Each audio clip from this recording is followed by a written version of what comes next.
You're staring at your laptop screen. Q4 revenue is up 50%. Your team just closed the biggest deal of the year.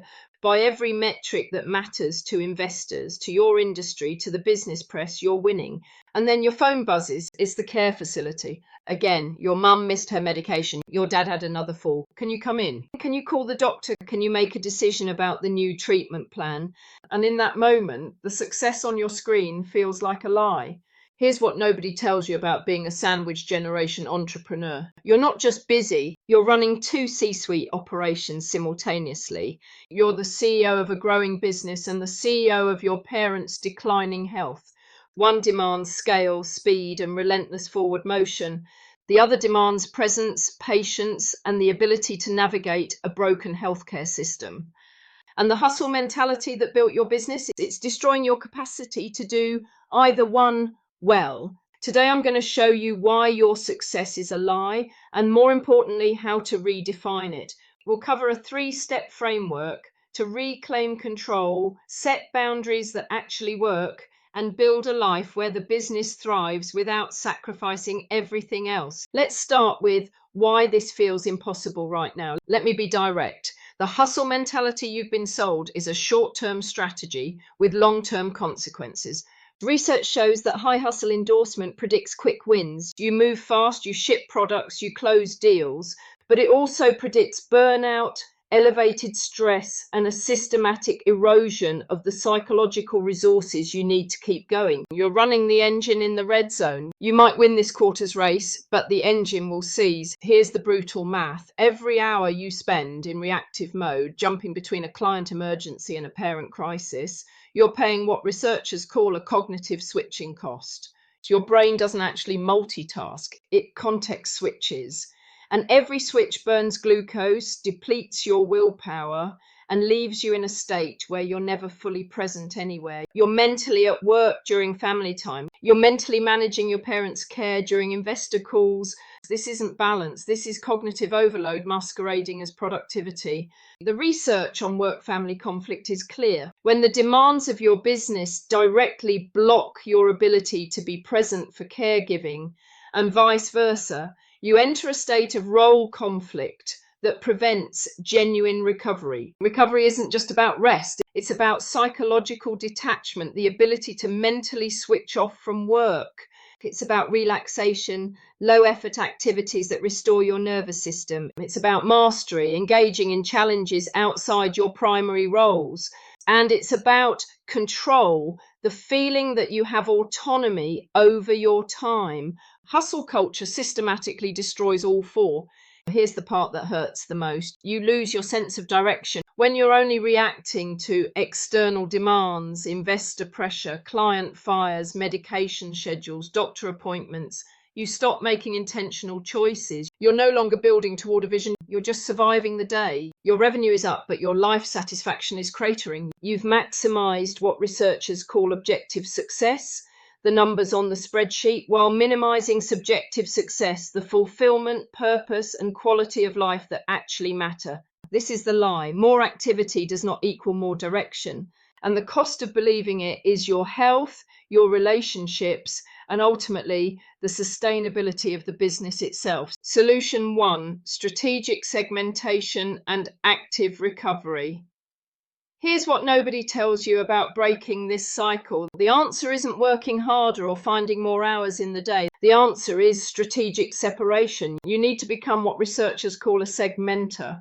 Segmenters don't try to blend work and life into some harmonious whole. They build walls, firm, non-negotiable walls between roles, and those walls are what save you. Start here. Identify your 4-hour power block. This is the window when your brain is sharpest, usually in the morning. For most people, it's 8 a.m. to noon. During these 4 hours, you do one thing only: high-value business work. Not email, not admin, the strategic work that actually moves revenue. Everything else gets delegated or deleted. This block is sacred. No parent calls, no care facility check-ins. You protect this time like you protect a board meeting with your biggest investor. Next, define your care core block. This is 2 hours and it's equally non-negotiable. This time is for family logistics and presence. You're not multitasking. You're not half listening while reading Slack. You're fully there. The reason this works is simple. When you give each role its own protected space, you stop bleeding attention across both. Your brain can finally commit, and commitment is what creates both performance and presence. Now let's talk about the digital firewall. This is the tool that makes segmentation real. Use separate devices for each role. One phone for business, one phone for family. During your power block, the family phone is off. During your care block, the work phone is off. Set auto replies that tell people exactly when you'll be available. Most people are terrified to do this. They think it signals weakness or unavailability. The opposite is true. It signals that when you are available, you're fully present. And that's what people actually want. But here's where most people stop, and it's a mistake. Boundaries alone aren't enough. You need active recovery. Recovery is not passive. It's not scrolling Instagram or watching Netflix in a fog. Active recovery is a strategy, and it has 4 specific components. First, psychological detachment. This means completely switching off mentally from work.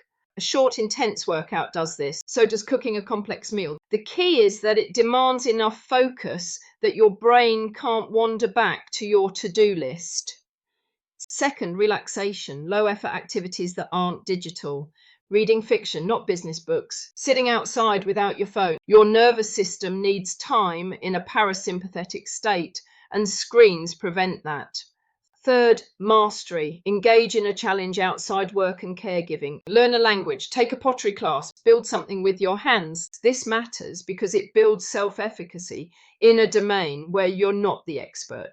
It reminds you that you're capable of growth, and that reminder is what prevents burnout.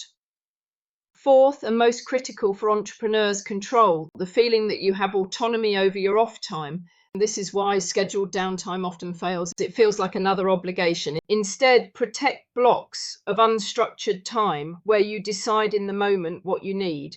Sometimes that's exercise, sometimes it's doing nothing. The autonomy is the point. Here's the part that surprised me in the research. Your obsessive passion, that drive that makes you check email at midnight and think about the business constantly. It's not the problem. The problem is where you direct it. When you channel that energy toward building systems that support your team and your family, instead of grinding yourself down, it becomes a buffer. You're still intense, you're still driven, but now you're building infrastructure that works without you. And that's when you stop being the bottleneck in your own life. Let me give you a different lens. You're not just an entrepreneur, you're a portfolio entrepreneur. And your life is the portfolio. Right now, you're probably managing it like a haphazard collection of random ventures. Some are thriving, some are on fire, and you're reacting to whichever one screams loudest. That's not strategy, that's chaos. Here's the framework. In your business, you make decisions about where to exploit and where to explore. Exploitation means optimizing what's working, systematizing it, making it run without you. Exploration means searching for new opportunities, testing new models, taking calculated risks. So you need both, and you need to apply this same logic to your entire life. Let's start with exploitation. In your business, move to what researchers call a center periphery structure. Identify the one core activity that generates the most reliable revenue. That's your center. Everything else is periphery. Your goal is to reduce your personal involvement in the periphery to 20% of your time. Delegate it, automate it, cut it if you have to. The center gets your attention. The periphery runs on systems. Now apply this to caregiving. Treat it like a quasi-corporate structure. Create a shared digital dashboard. Assign roles if you have siblings, give them specific domains. One handles medical appointments, one handles finances, one handles daily check-ins. If you don't have siblings, hire help and treat it like hiring a team member. You're not doing this alone. You're building an organization, and organizations have structure. Here's where it gets interesting. Exploitation creates stability, but exploration creates fulfillment. You need to block time for low stakes, high interest activities. This is your personal exploration budget. It's not about revenue. It's about finding the things that make you feel alive outside of work and caregiving. Maybe it's a creative project. Maybe it's a side venture that has nothing to do with your main business. Maybe it's just learning something new for the sake of learning. And here's the insight that ties it all together. The stress you're feeling right now, it's not just a problem, it's a signal. You have first-hand knowledge of a massive underserved market. The sandwich generation crisis. Millions of people are living this exact struggle, and most solutions are terrible. So here's the question. Can you turn your hard luck into a business opportunity, not by adding more to your plate, but by using your unique insight to explore a venture that addresses this need? That's how adversity becomes innovation. That's how personal crisis becomes market advantage. So that's the technique. Strategic segmentation, active recovery, and portfolio thinking applied to your entire life. This isn't about retreating from ambition. It's about building a system that protects your capacity to keep going. The real success metric isn't revenue. It's maintaining control and fulfillment while the business thrives. Adversity isn't a flaw in your plan. It's the forcing function that builds the most resilient version of your leadership. Your action step. Choose one recovery element to prioritize this week. Detachment, relaxation, mastery, or control. Which boundary are you setting first?